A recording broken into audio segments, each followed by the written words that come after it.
अब कस रे बाजा उजा लगा है? हाँ लगाओ। तो कैसे बाजा वाले बन दिया? आगे आगे कहाँ है? वो आसुर ताल पकड़ा थे। काहे ने सुनावा थे? नहीं सुना थे। कहाँ सुनावा थे? ए भैया दीदी बजा बजा।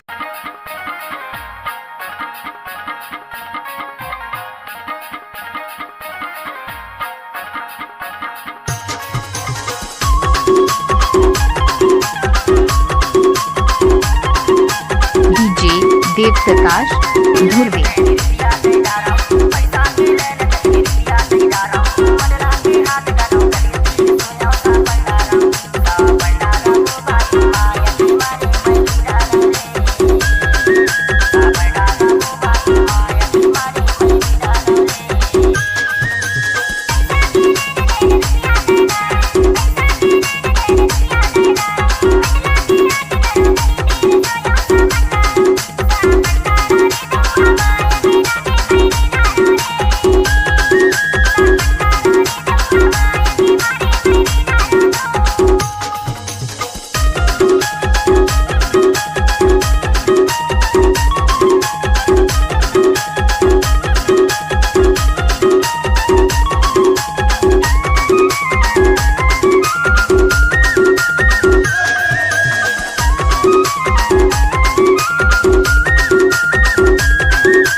DJ Dev Prakash Dhurve.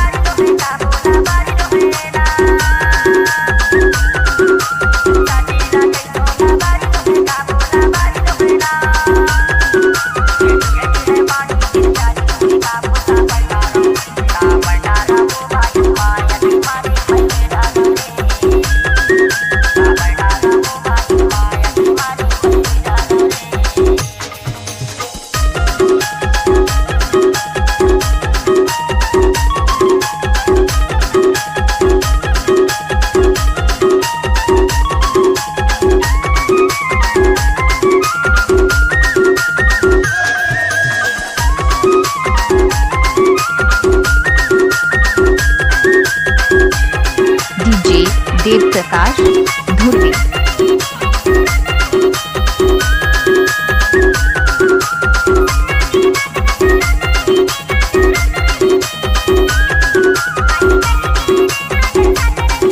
DJ Dev Prakash Dhurve.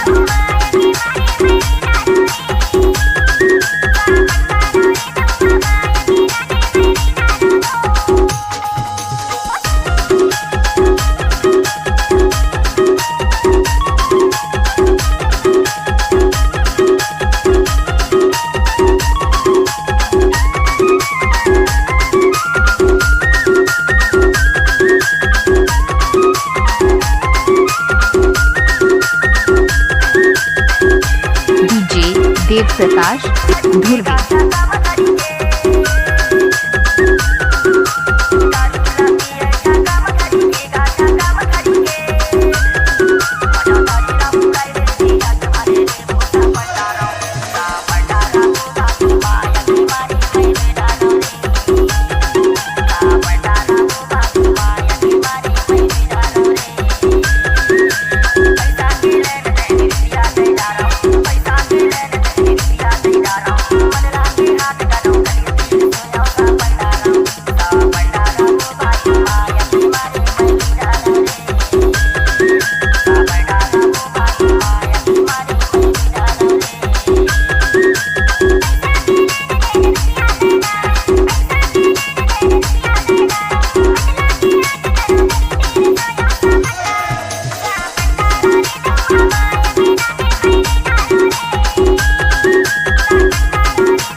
DJ Dev Prakash Dhurve.